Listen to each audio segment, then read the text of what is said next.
In fact, he has made it very clear it's part of his really lifetime political legacy to bury the idea of a Palestinian state. He is on record.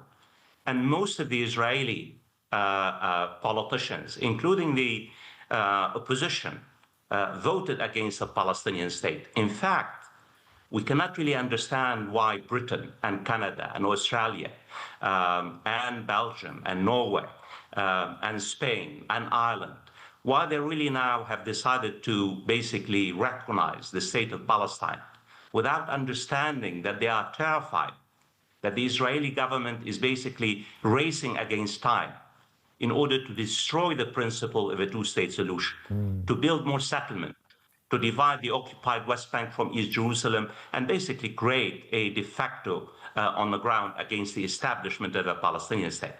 That's something I wanted to bring up with you. Far-right ministers are calling for the quick annexation of the occupied West Bank in Israel. So do you think Israel, I mean, it's pushing in the opposite direction right now.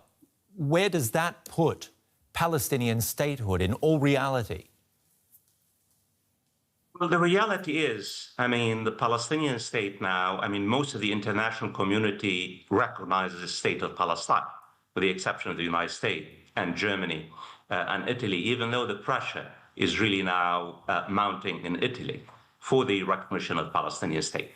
What we need to understand that if Israel goes ahead and annexes most of the West Bank, the European state will be basically forced to basically apply pressure and sanctions, economic sanctions on Israel, as the French president and other Western governments have made it very clear.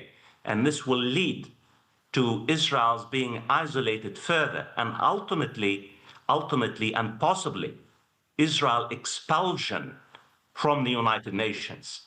In fact, the French president made it very clear. The annexation of the West Bank will be a red line.